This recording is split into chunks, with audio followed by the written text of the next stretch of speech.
share the benefit of the learning equally.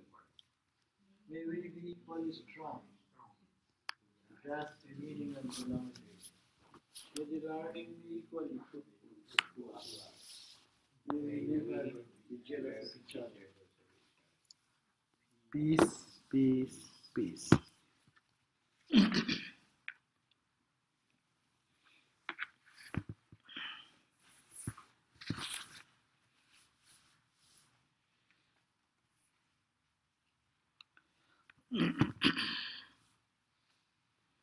So we are on the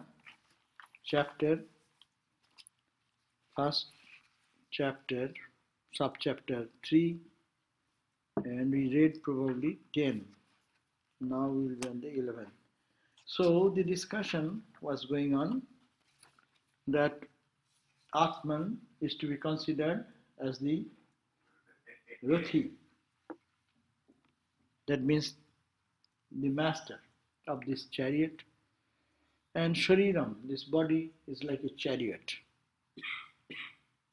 And Buddhi, the intelligence, is like this driver.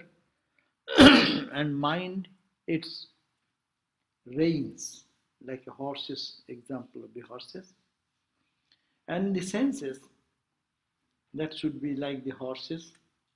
And the horses are grazing on the ground by the sense objects, Vishaya. And who enjoys? Atma, the pure Atman, mixed with the senses and the mind, is called Jiva. And he enjoys the pleasure and pain of life, suffering and joy of life. They are called the Bhokta, the enjoyer. So enjoyer, Brahman does not enjoy anything. But he enjoys when that self-consciousness added together with his body-mind complex associated together, then it becomes the enjoyer.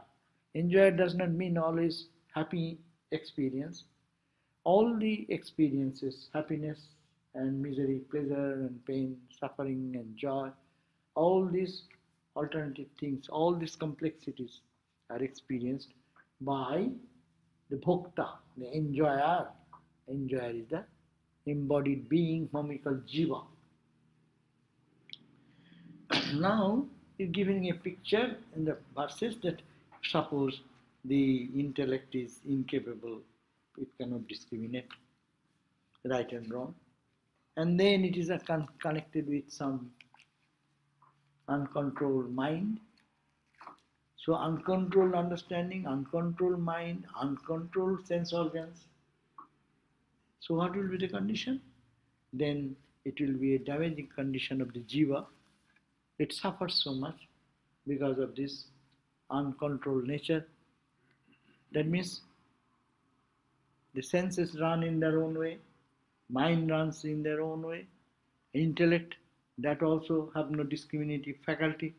What is good and what is not good, he forgets to do that. So in this position, his condition becomes pathetic condition.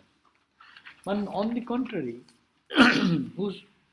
when a person is discriminate, his intellect is very sharp and can discriminate well, and it is joined with a mind, but that mind is also very stable mind that is under control, and the senses, they are also under control. Then the charioteer, who has well-trained horses to handle, as a result, that person enjoys bliss, more bliss. Again, yes, in the 7th verse said, whose intellect is not able to discriminate between the right and wrong, whose uncontrolled mind lets its senses run after the impure things, and such a person can never attain self-knowledge. Never attain self-knowledge. Upanishad is very, very strong in this word. Na tat padamapnoti, on verse number 7, page 97. Na tat padam apnoti. Clear statement that 97, page 97. That he does not get freed from the bondage of life and death If there, these are not purified or self-control, that means intellect should discriminate right and wrong, mind should be very well controlled, and it will have control over the senses, and senses will follow the direction of the mind, mind will follow the direction of the buddhi, buddhi will listen to the direction which is the Atman behind. So then that person is the samsara. He can attain, otherwise he will be samsaram chodhigacchati. Again and again he will be in the cycle of birth and death. Is it too much to ask if you can tilt the light down some? Huh? Where? Am I the only one? No, Okay. I'm Okay. just, yeah, there, perfect. Yeah, Okay. Tell it is all it's just really thanks to bright. Parama. It's a beautiful shape. Hey, see? Give thanks to her. Hey, you can do this way also. See? Okay, thank you very much. See your face. Yeah, yeah.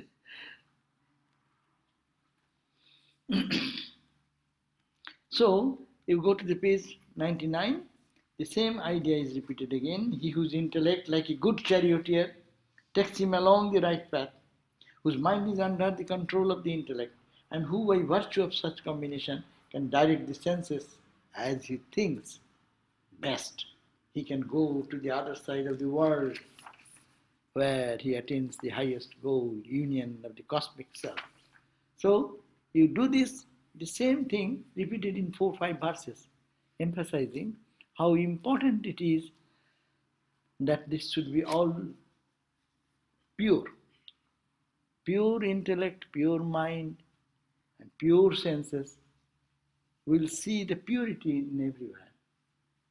There is purity everywhere, but it does not allow us to do that because it is colored with so much of coloring of its own likes and dislikes, attachment and detachment, attachment, all these dualities.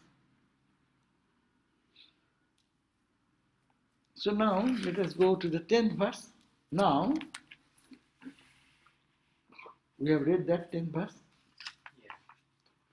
Indriyebhyo parahi artha. Indriyebhyo parahi artha.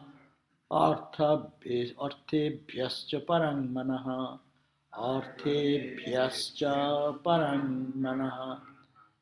Manasastu para buddhihi. Manasastu para buddhihi. Buddhir atma mahan paraha. Buddhir atma mahan paraha. So indriyebhyo parahi artha. These senses, superior to the senses, are its vishayas, corresponding subjects. The eye, its subject is rupa, name and form and beauty. Ear, its subject is sound and its good and bad music, attraction for that. So in senses are forced to run for the sense objects. Therefore the sense objects are higher than that of the senses itself. Senses are forced and bound and controlled by the sense object. So indriyebhyo parahi artha. Artha means the sense objects, corresponding sense objects. And arthebhyascha para manaha param. The senses are attracted, but who controls? Mind controls it. There may be object, eyes may be drawn towards that. If mind does not get connected, the perception will not happen. Therefore, mind is higher than that of the sense objects. Anything? How do we rank the objects of the senses as superior to the sense organs? On what basis? Sense organ is a machine, but your eyes are there, it will be pulled towards anything beautiful comes, any sense object comes. Who is slave? Senses are slave of the objects. That in that sense. Otherwise, if you say that the perception-wise, it appears that the senses should be higher than the sense object.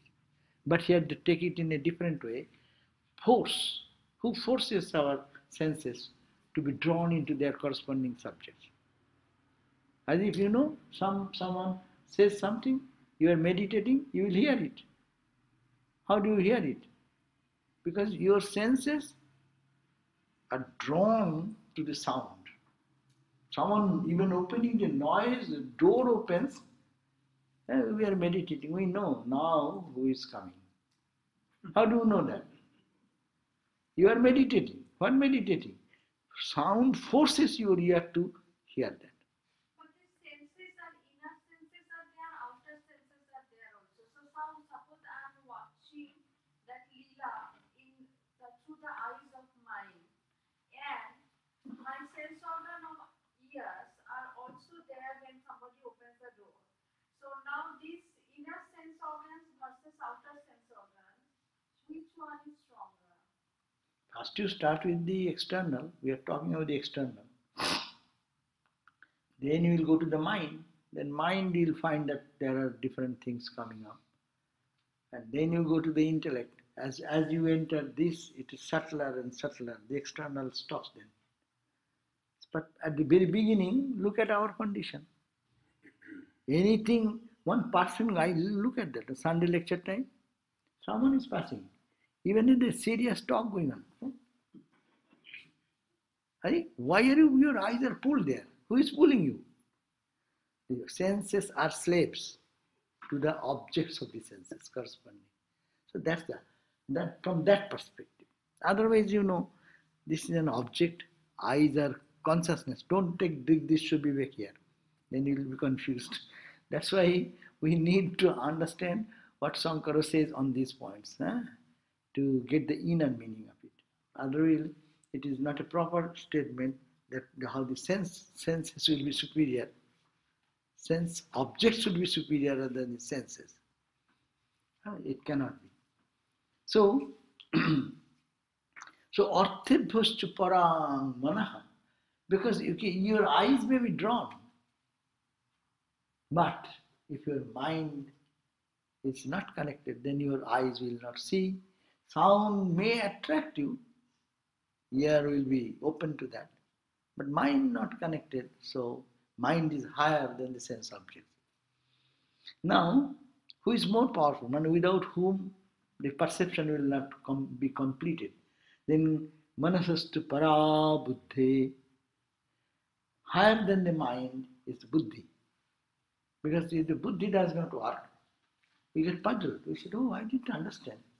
Oh, you said like that? Oh, I didn't understand that. That means it is not, perception is not completed. So it is, buddhi is higher than that. And who is higher than the buddhi? Buddhi Rahma Mahan Paraha.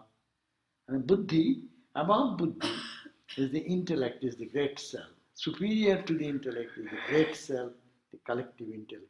He is a Mahan Paraha. Here Paramatma is not being mentioned. Here they are saying the great self. Great self means the cosmic self, cosmic buddhi. And then will come the Atman. Next verse, what we are reading today. Great self is superior to the intellect. What is the great self? It is the collective intellect. It is the first, go on 103, page 103. Page 103 in the top you see. Because you have read, I am not going to read that whole, but I am only reading the last part. 103, the great self is superior to the intellect. What is this great self?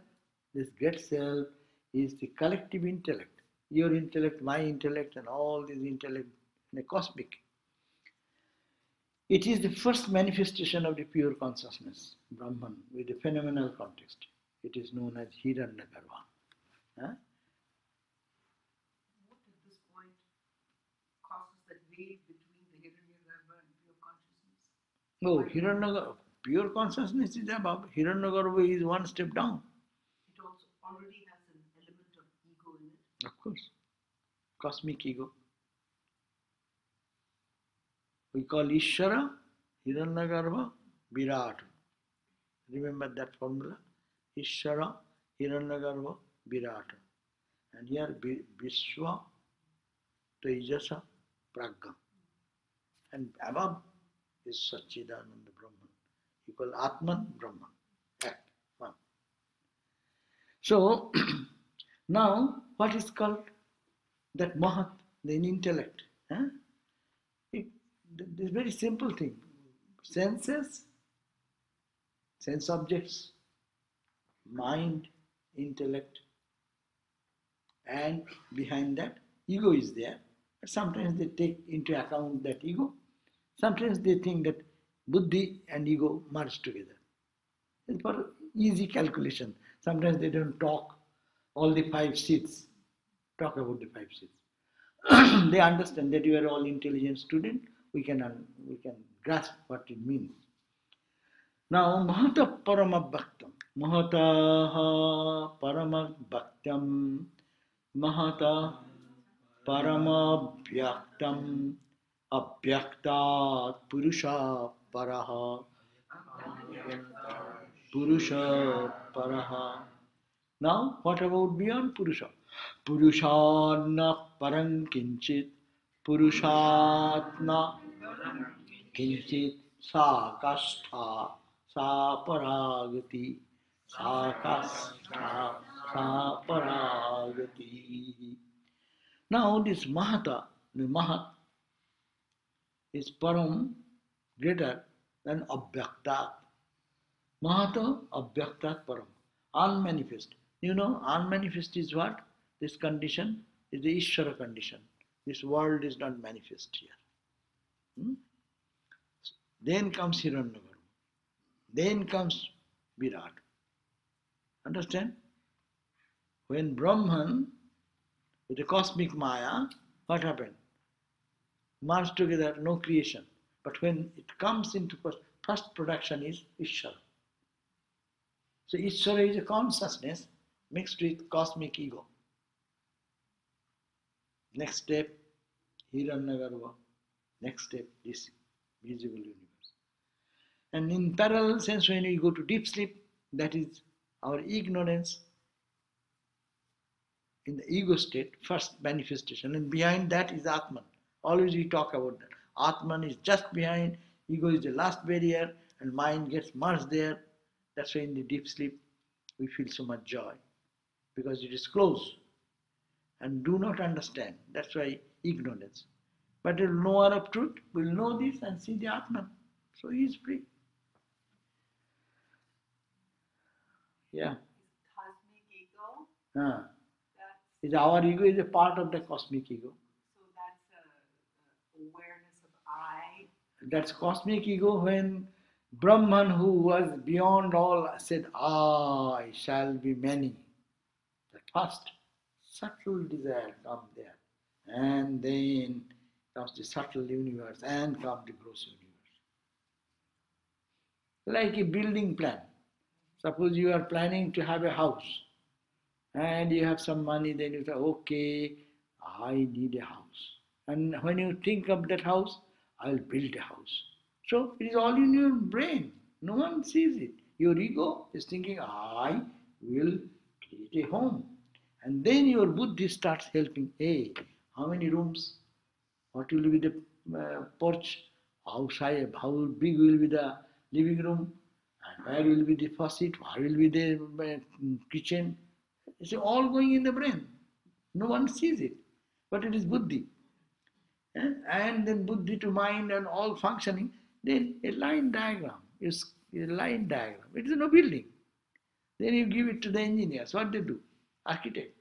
They will make a beautiful design and their trees and these and three-dimensional picture.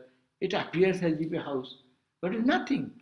Now you see gross.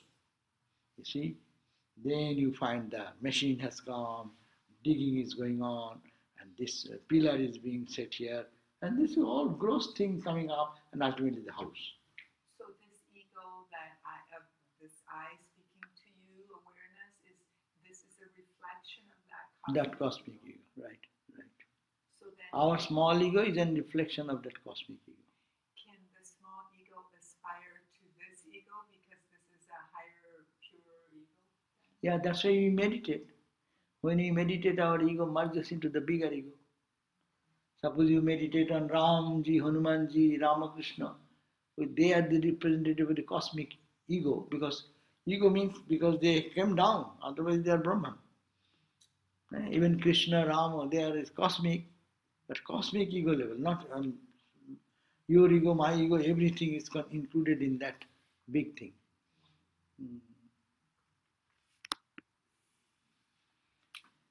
So, Purusha. When we talk of Ishvara, we are already talking of a dualistic system that accommodates bhakti, right? Right. So long you are in the level of mind and intellect and ego, you are dual. That's right. So when you're talking of But you have to go to Brahman, that's the next line. Purushat Mahata Purusha Para. Beyond that ego is the Purusha, only consciousness. And beyond that, nothing. Purusharna Parang Kinchit. There is nothing beyond. You may say, who is beyond this consciousness? There is nothing beyond consciousness. Only consciousness is. Huh? Sa Kastha, that is the highest. Sa Paragati, that is the end. You cannot question anymore what is behind that. So my question is that the Ishvara state is really the basis gives us the possibility for bhakti.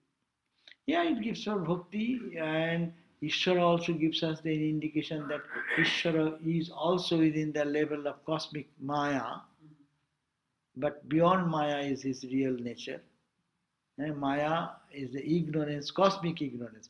Cosmic ignorance does not bind him. Magician is not bound by his Maya. But we, the audience, are all bound by Maya. When they, what you call, this magician shows something, we know it is his skill and befooling us.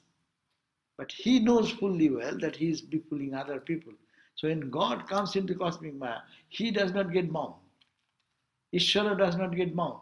But this individual that under the spell, we become bound because we are under spell of Maya. We do not know the secret. That's why knowledge, when it comes, that ignorance dissolves, and then you know that you are that. But Ishvara also permits Maya, the cosmic Maya, which is mother play. In devotional language, you say that. So that is the whole subterranean underpinning of bhakti. Yeah. Because other than that, if you're talking about Dharam, there is no scope for bhakti. Bhakti, yeah, of course, yes. You are a part of that cosmic. So you can think here, Ishvara stage, you can think you are a part on the whole. Vishishta Dvaitavad also is in a duality, higher duality. Vishishta Dvaitavad is not Advaita, Vishishta Advaita, but it is duality still persists. And the duality is God is there, I am only a child of God. So yes, you can say that. Wherever duality there, you can say bhakti or ignorance, a level of difference is there. In the lower level, we call ignorance, another level is called devotion for God. But in Param itself, you are not part of the whole because there are no parts to the whole. In Brahman there is not, but but individual is a Praggo and Ishvara. But there isn't a separation. The ultimate analysis. Ultimate analysis, no separation. But in Vyavaharik, we have separation. Now I am talking in this place, I am separate from you. But in ultimate reality, there is no such separation. And when this individuality loses, then I lose, if it's possible, then who am I? Only the reality remains.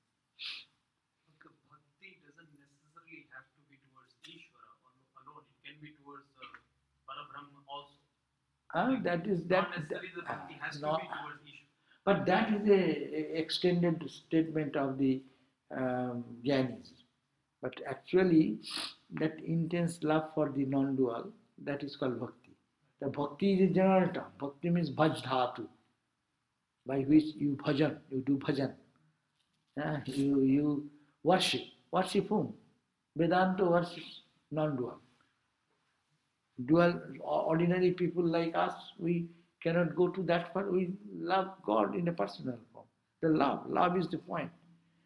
Without that, spiritual growth cannot happen. Even your meditation is not possible unless you have love for God. Otherwise, why will you meditate? Why will you focus your mind on something else?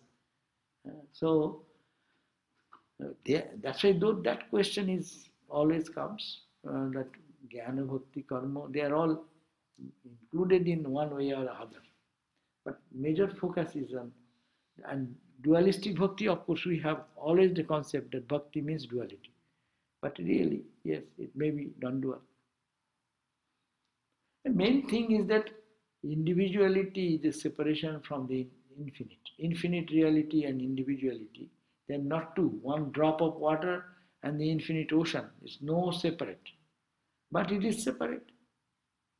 It can be separate when it is in the meghalok, in the cloud. So it is separate from the ocean. But when it drops into the ocean, it is ocean. So here we have a very important point, that Mahata Parama Bhaktyat, the Amahata means the unmanifest, where there is, as I said, it is in your brain. No one saw your building, but your planning is in your brain only. So that Mahat, that is the Mahat Tattva, and Parama Abhyaktat, Parama, it is an unmanifest, that state is superior to the great self. The great self means here the buddhi, just they have described the other. And just go above 103 page, the great self is superior to the intellect. Acha, what is this great self? It is the collective intellect. So intellect, so unmanifest, as I said, unmanifest manifests. Ego, remember, for Vedanta study, always remember intellect, ego, and then outer coating will be buddhi, then outer coating will be mind, then outer coating will be the energy prana, outer coating is this physical. So 5 coverings over the self. If we remember, most of the discussion, it will be very clear in your mind which level we are talking about. First we started with the senses. Senses is nothing. Sense objects are important because objects draw our senses forcefully. But yes, it can draw. But if the mind is not there, that perception does not get completed. Therefore, mind is higher than the sense objects. Okay? And the mind, who is boss of mind? Intellect. The intellect is higher, and that intellect is a part of the great intellect, cosmic intellect. But who is superior to that? Beyond intellect is I, the unmanifest, only in the deep sleep state. That is the state. Nothing is manifest there. When you sleep deeply, you have neither the dream world, neither the gross world. So when it's come, dream is another subtle manifestation, and this is gross manifestation. So 3 bodies, gross, subtle, causal. Causal body is the ego body. Cosmic ego and my ego is a part of that. And that is not unmanifest. So there is nothing manifested at that. When you are deep sleep, there is nothing manifested in you. You are not aware of your breathing, you are not aware of your position, time, or anything. So you are totally unmanifest in your apparent universe in which we live and sleep. We know we went to bed at such and such time, we wake up this time. But at the point of deep sleep, you do not know anything. So that's why it is abhyakta. It is there, but it is not manifest. That's called the pralaya idea. Mahapralaya, when the cosmic dissolution happens, everything resolves into, goes back to its cause. Ramakrishna said it's like the old grannies, they used to collect some seeds and they would keep in some hodgepodge pot. What's hodgepodge pot or what is it? Huh? They keep in that one earthen pitcher with the tied with the clothing part of in old days and put it. This is one seed, that is another seed, that is another.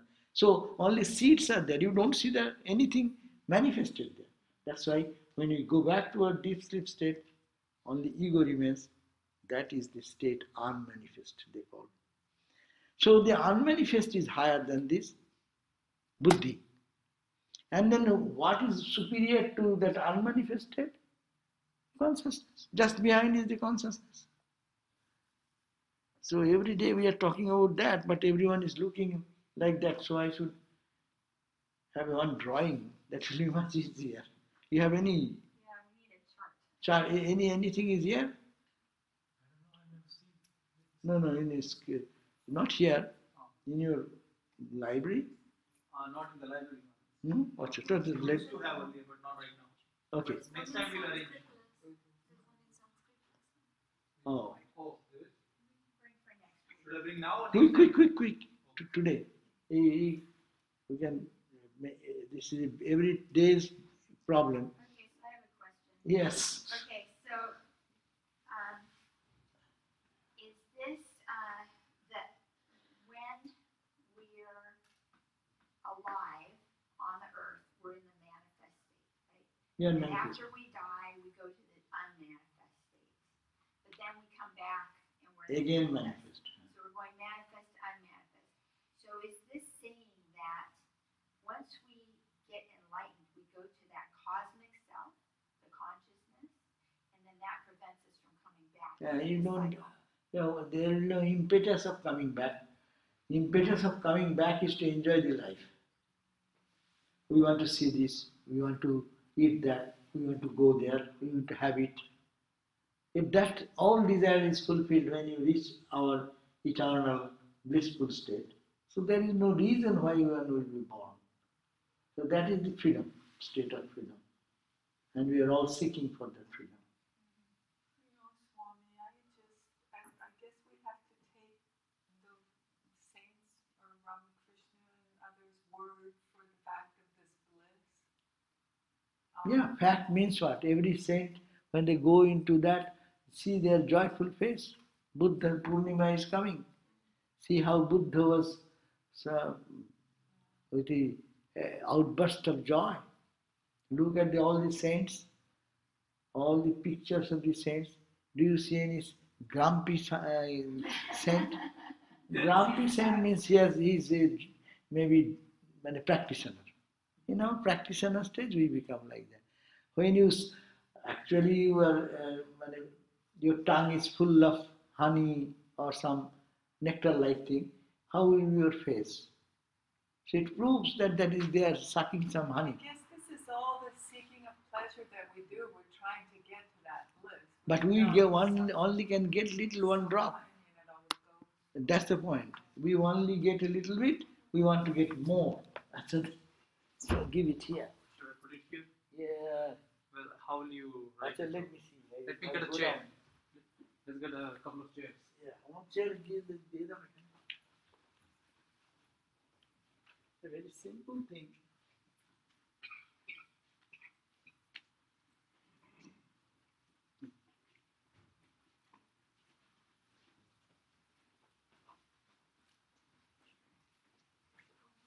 How many times we are thinking of this, but it is always remaining the same complicated one. Because this is called Maya.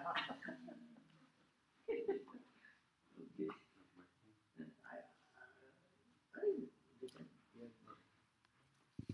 Okay. So just imagine this is going to be central part. Huh? In this hollow part, what is there? There is nothing. There is no thing. But it is Atman. It is self. And now, suppose just And that self is in bliss always. that is the permanent state of our being. Self is not in bliss. Self is bliss. Is bliss? Is that true, Swami? Self is that is the only reality. That Is real that- self. Is that true? The self is bliss? Yeah, Not in bliss, it is bliss. we are bliss. Okay. I am not a good designer and drawing. But see, don't mind, just to give you some idea. So this is 1, this is 2, this is 3, this is 4, and this is 5. So it's bliss even if we don't know it. At core, So we're now, we're bliss. so very simple. This is the innermost reality, which is our divine nature, unborn, undying consciousness. Not that, first let us see that it is here. Then you will find that it is everywhere. That's a different issue. But let us look at ourselves.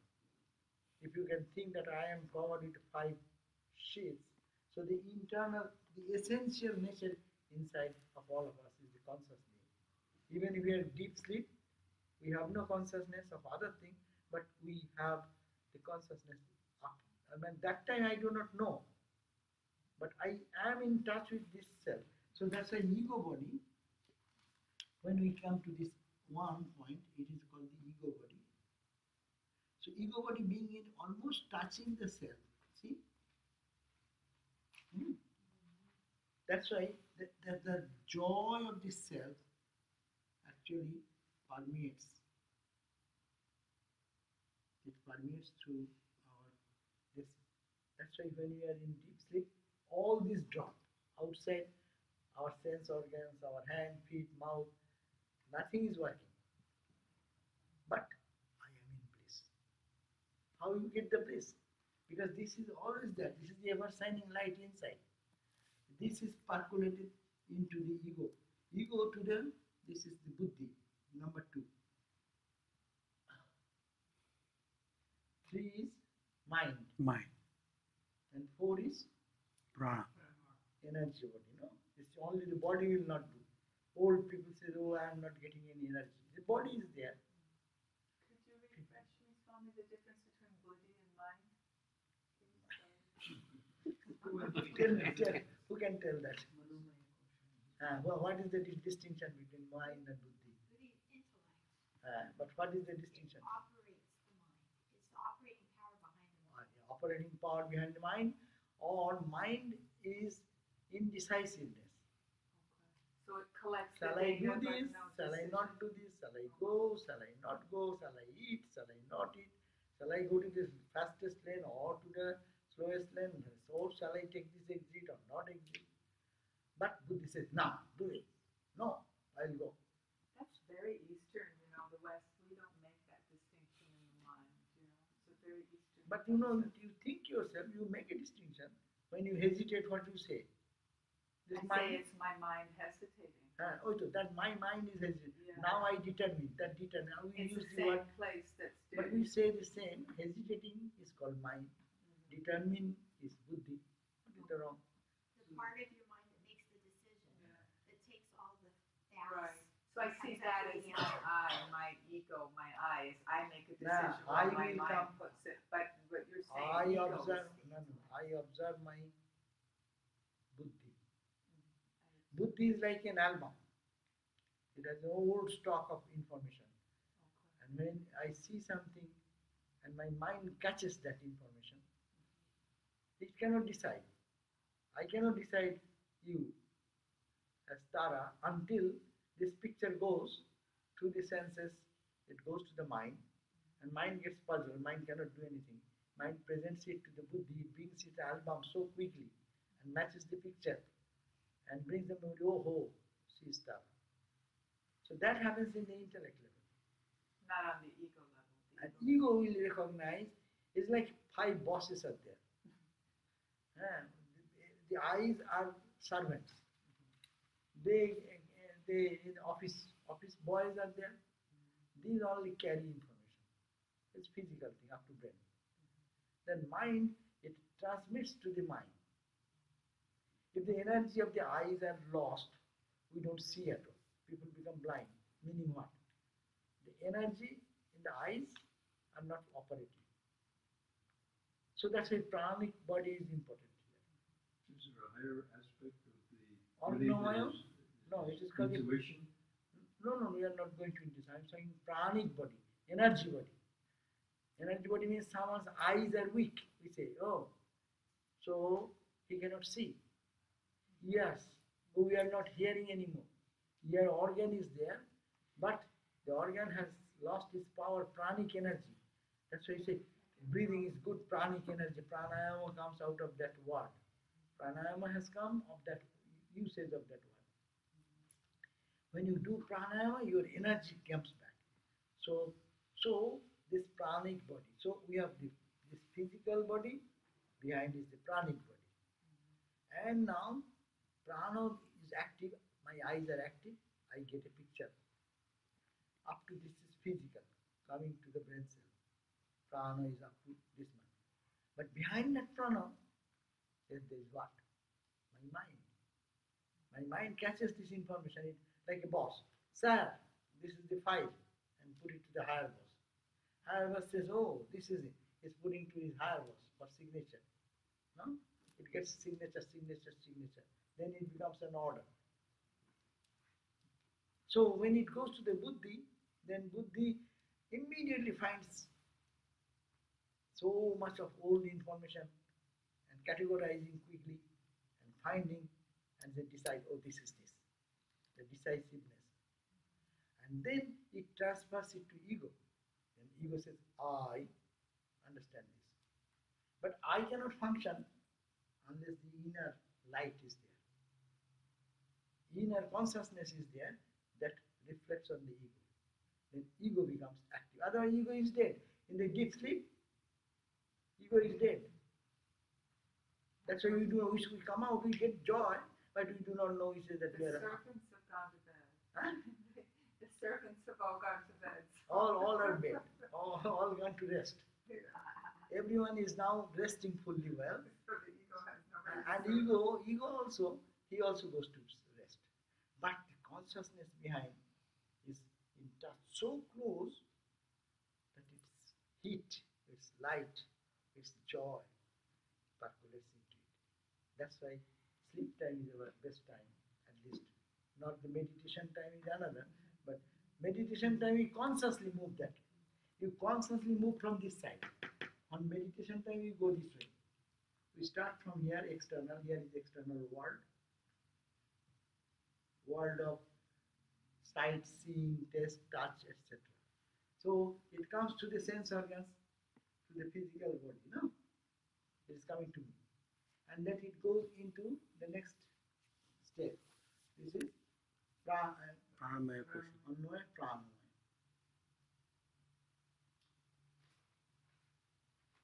This is mind. This two is intellect. Or Buddha, the same thing, right? Yes. And then one is the ego. You know what Ted asked about intuition, is that like a between where the ego and the buddhi are somewhere? Intellect is sometimes, it will be, because it is, your conviction sometimes is such that it spontaneously, before doing much thing, it is a decision comes first. Intuition means decision comes first, is it not? Einstein found that something is falling, some intuitive knowledge came. But in knowledge means intellect is the function.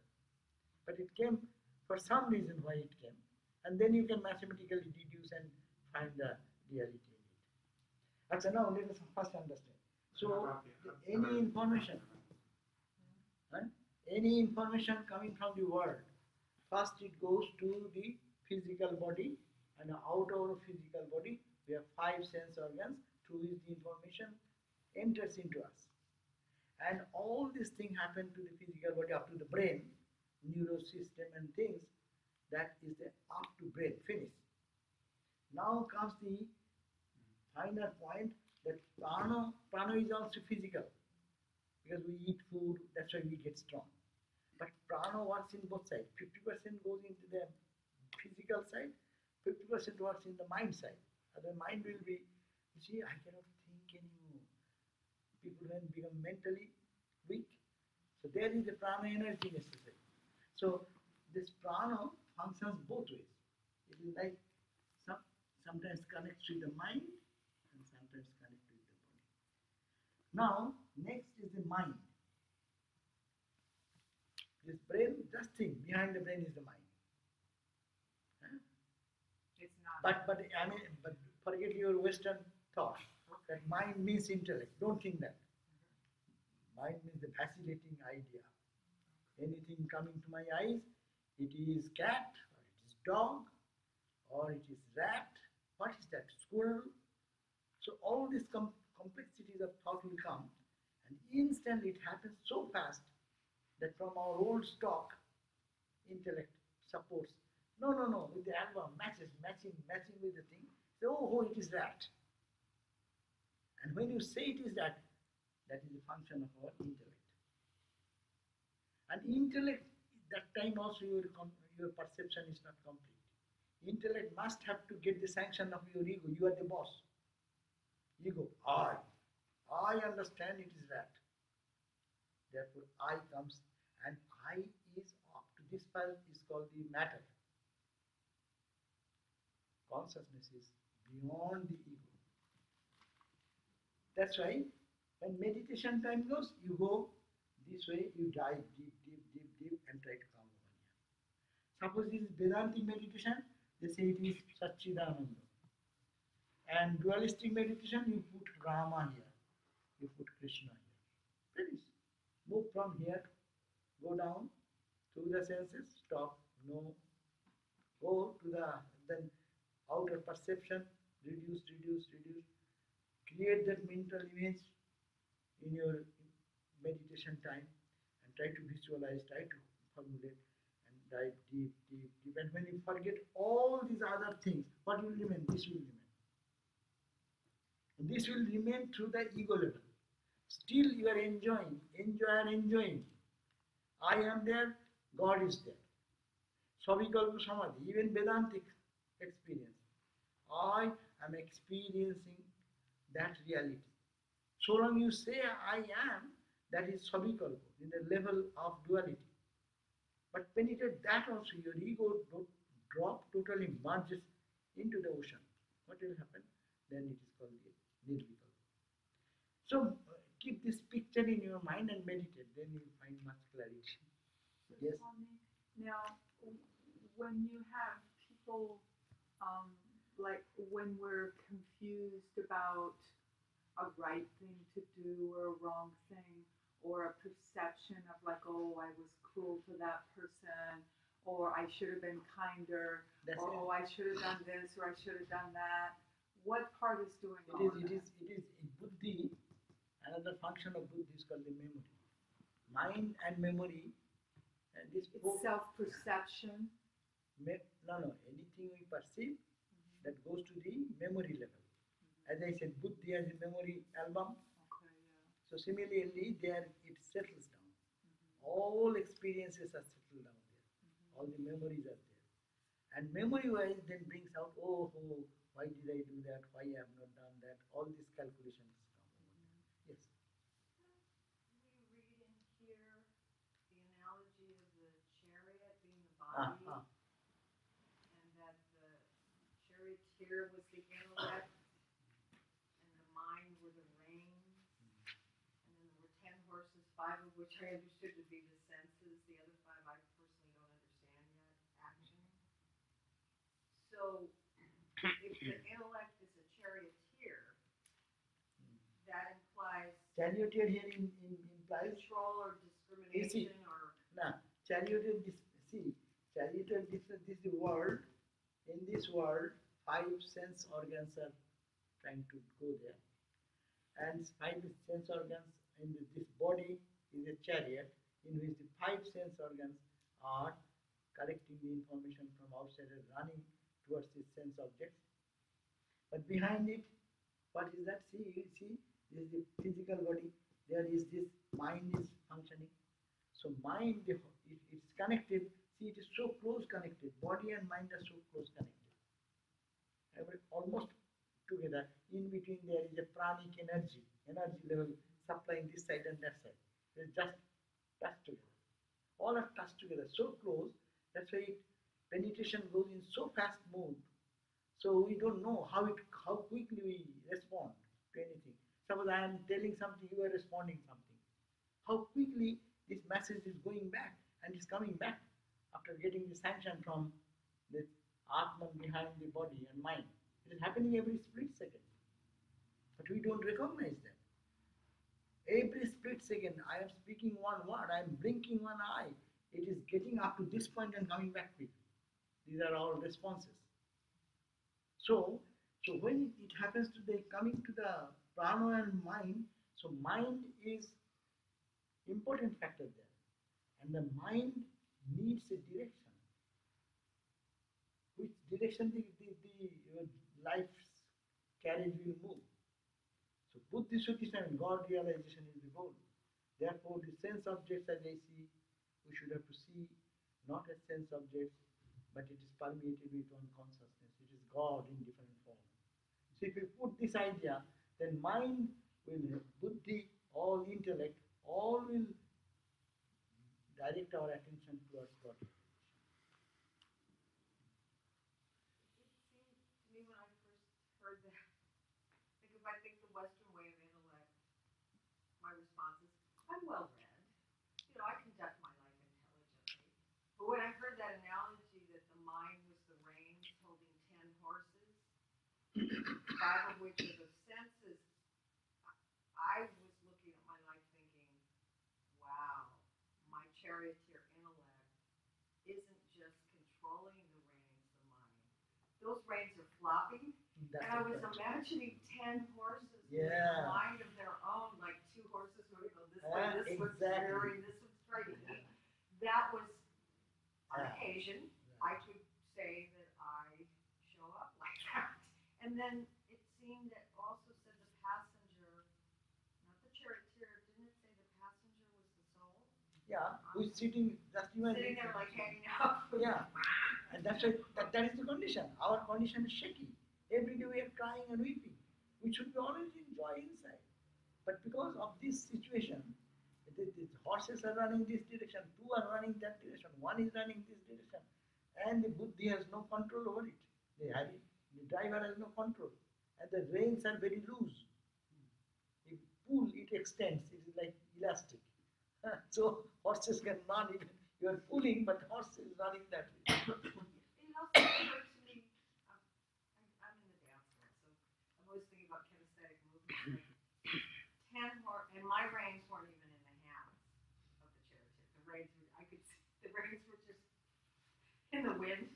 But I was thinking 10 horses to run smoothly Yeah, that's why with we are, reins, we with the charioteer has to have rhythm, with them and also balance. balance, and harmony. That's why we read it.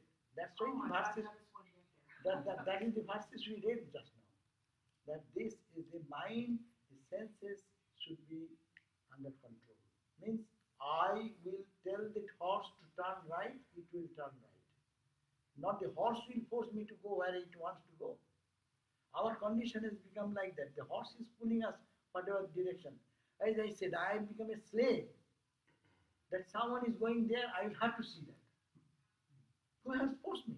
But what it's the internal that's the most challenging. Swami. First start from the external, Yeah. and then you have to work. First stop external. Telephone rings, and you will have to run for the telephone. Even meditating, even cooking, even doing. Oh, why? It's making a slave. I will say, oh no, please. When I need, I will see it. After 2 minutes, okay. First, that's a control from external. First control the external, and then go to the internal. And control now, better term is mastery. Control is a very bad term. So who does that? So you, Huh? as a kid, you're told these things that are true, and then you grow up, and hopefully you see they're not. Like Swami Vivekananda was saying, you know, stop with the sin. Most of us here, Westerners, were brought up Christian, born with original sin. It permeates our But consciousness. that's why we have So where is that? Where are those it is negative in your thoughts that intellect, we it live has with? percolated into your memory. So it's memory and part of the intellect. So who then removes it? I, The ego. I shall change this. Ego, I will not accept this. I am not a sinner. I am divine. hammer. And hammer. then what The does way- it use to remove it? Does it use the Nothing, only mind or the saying. intellect to It is remove it? brainwashing, how the communist people are brainwashing ordinary people, how the fundamentalist people are brainwashing the babies and children, how they are doing. Brainwash. That's why it's called, we have half hypnotized, Vivekananda's word, de-hypnotized. That's the opposite way. Say, I am not this. However I feel I am the body, however I am feeling that I am this weak, this, that. No, I am that divine, though my body is identifying here. That And awareness. training again and again and again, we become what we are. Also, in devotional term, you can say, oh Lord, I am your servant, I am your servant. So, help me, help me. That means you're talking to the cosmic consciousness inside as your guru, as your ishta, and get the energy from there. That means you are wiping out your own level of ignorance this way. Yes. So let me see. What? Yeah. As I mentioned, the intuition, I wanted to pick up on that. It's very important. It's the same as the antarani, in Sanskrit being the inner voice. And how many times we pay attention or become aware of about self-perception, the witness. How many times we become aware of an inner voice when we're hearing, why are we deciding to do something? Where does this Yeah, happen? I'm keeping it so that people can The see. intuition, and the other thing is under I experience this inner voice when I'm awake in the waking state by Swadharma, and also in the dream state. I wake up sometimes and I become aware. I say, oh my gosh, was that a message or what? But there was an inner voice in my dream, and we're also aware. I'm sure we're all aware of the inner voice at times. And literature again is full of inner voices that inspire. The word inspiration. Actually, inner voice, the inner. Inspiration means breathing into the person. Who is breathing into the person? Into the Yeah, mind. the intuition will be all, everyone will have the intuitive knowledge when our mind's own creative ideas will be lost. Mind is always creating something over and above the truth. When we dehypnotize ourselves day by day, then what will happen is that dehypnotizing effect will clarify something and inner voice will come up, intuitive knowledge will come up. That's why Swamiji said concentration is the key. Swami Vivekananda said, the world is ready to open its secrets only if we know how to tap it. And that is only concentration.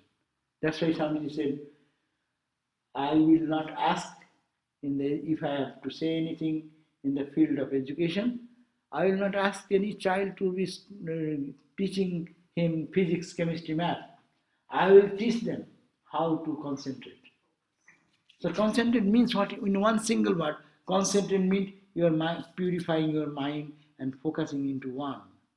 You cannot concentrate because mind is pulled, one horse pulling the mind this way, another horse pulling the mind that way.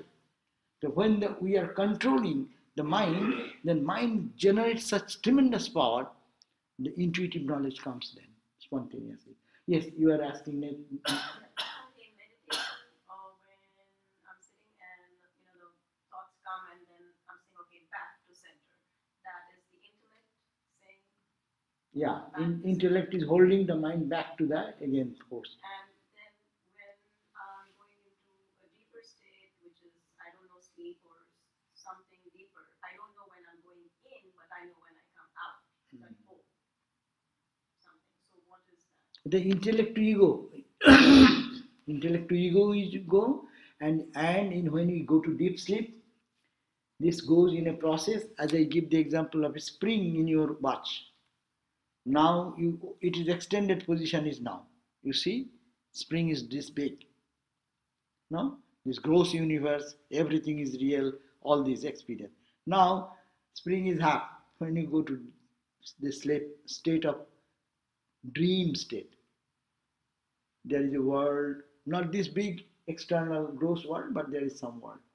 And release that. When it goes, ultimately, the spring only. How much millimeter is that thickness? The whole world spins around and as if non-existent in that one single flap. But everything is there, but we do not know. And this has happened, it is withdrawing as it were. It is called involution and evolution. Every day it is happening. Involution and evolution. When you involve and ultimately reach to that point, then you live in your ego body, which is just near the consciousness, that is the ego body. And that's why being very close to the conscious body, consciousness, we feel the joy because Satchidananda joy.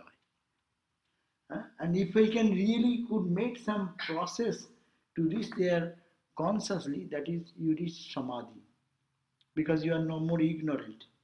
Your mind consciously moving from gross to subtle to causal and transcend that ego and merge into. Last, ego means my entity. I am such and such. I was meditating. The meditator, the meditation, and the object of meditation all will collapse. So this is the science, but I think you can take this picture in your mind that here is a conscious entity and that consciousness permeates everywhere. So you touch your feet, there is consciousness, but that consciousness, we don't say that absolute consciousness because it is mixed with all these things. We don't think, oh, I am not aware. I have some backache. Backache, you understand? Sometimes you forget that. You say, oh, I forgot that. That means your consciousness is permeated up to that point. Your mind connects there or mind does not connect. So the main principle is to take care of the mind.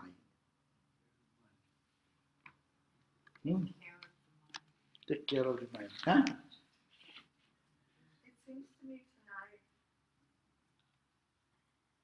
the intellect has to be cultivated. And the reason it's cultivated, it has a goal, which is to not keep getting reborn. So if the intellect is cultivated, I mean, I could just see where I've been all over the place forever, you know? And if I think about cultivating the mind with that goal, then internal conditions, states, thoughts, external things would be sorted out. There would be a discrimination about what would stay and what would go. Mm-hmm. And to connect to the word sin, which is an interesting thing because, yeah, same thing, raised Christian, you know. But I think if, I don't know, somebody smarter than me, are not the roots of sin, when you study the etymology of that, means mistake. Yeah, Vedanta says mistake. Separation too. Mistake, misunderstanding, lower truth, this Vedantic term. We all move from lower truth to higher truth. We don't believe in sin in that way. You may say sin if you understand in this perspective. So really, we are making a journey. As you said, that's why all the Vedanta books, even Bhakti school, they are talking about building up the character. They're all talking about what you call ahimsa, in non-injury, truthfulness, non-stealing, all the virtues, 10 commandments, no?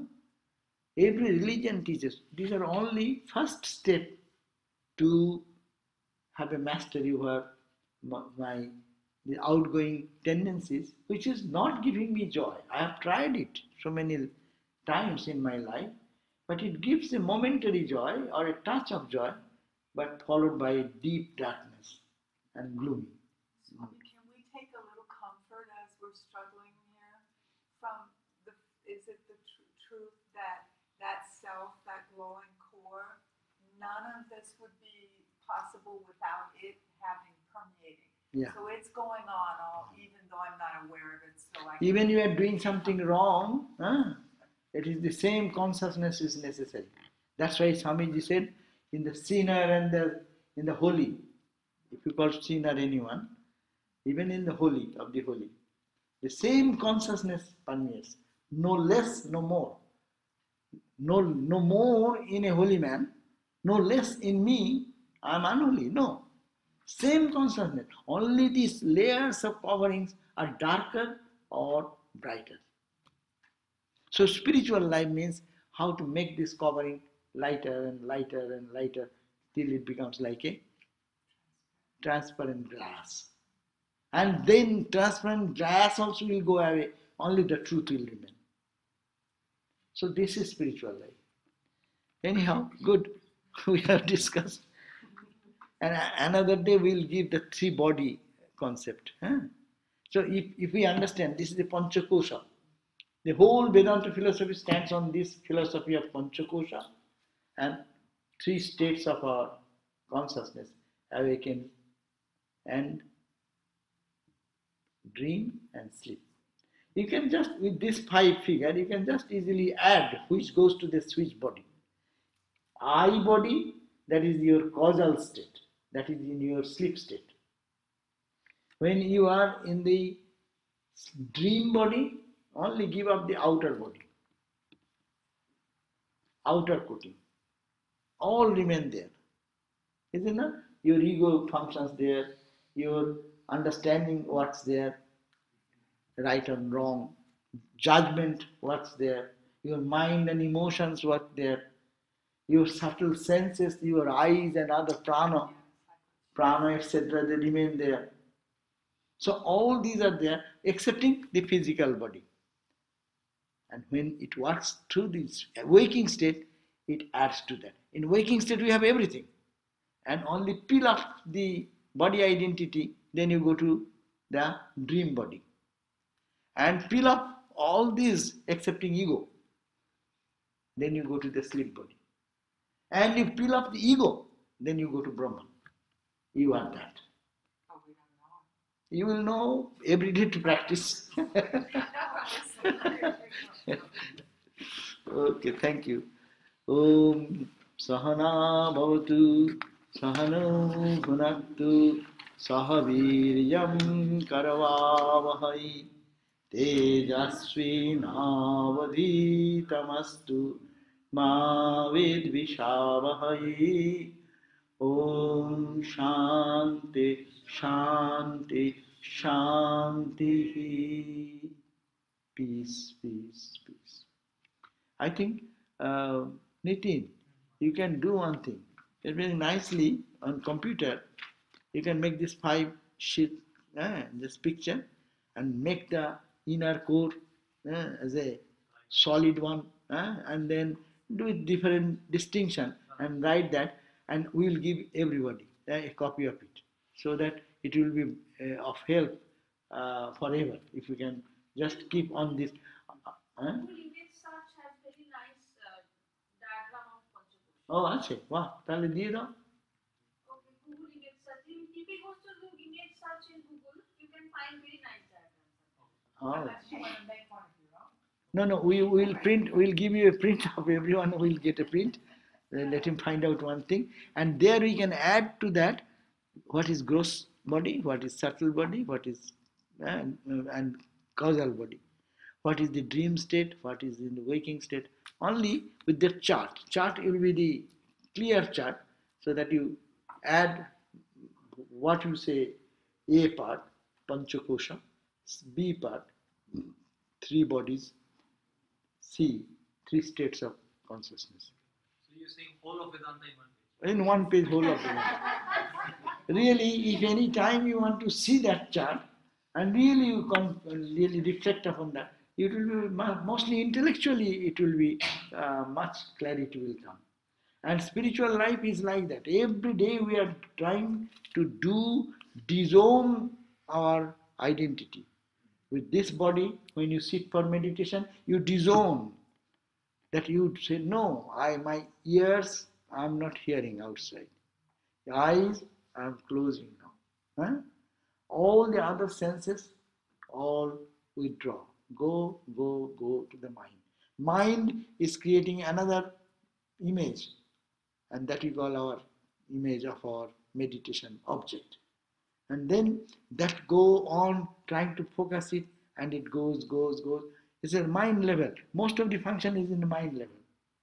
And when actually settles for few seconds, that day we get tremendous joy because it is all coming from the inner consciousness.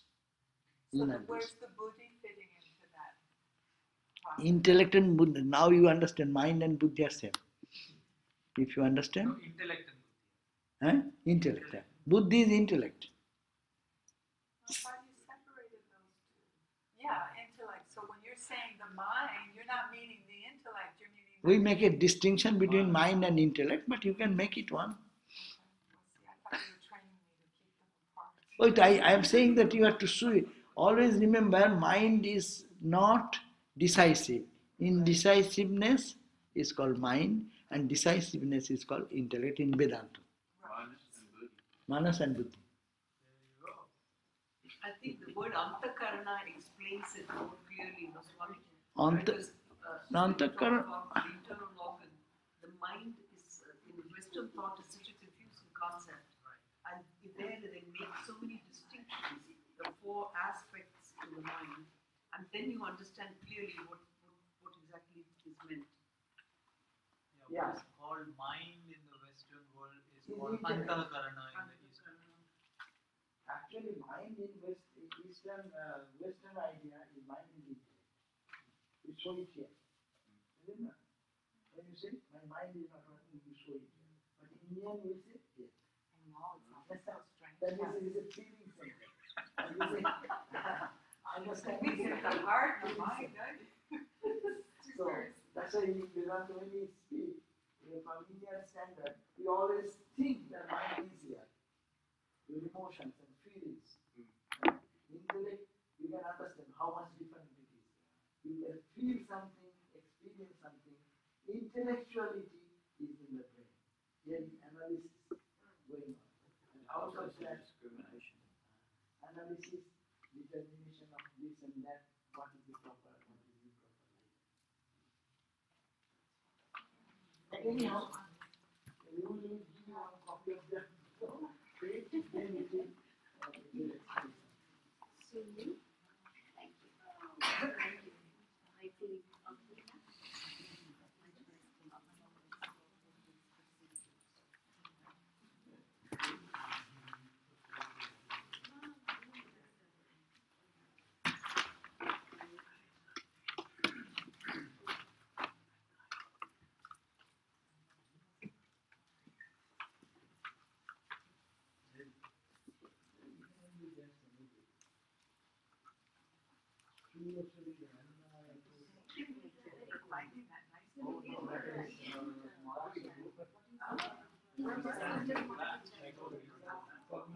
What did I do?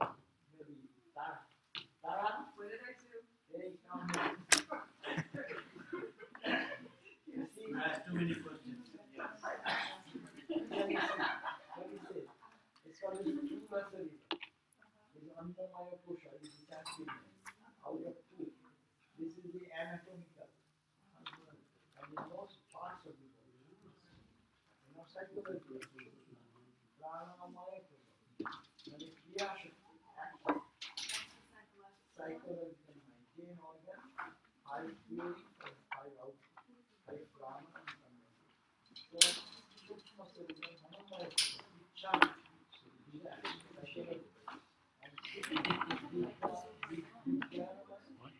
What about this totally? Stop recording.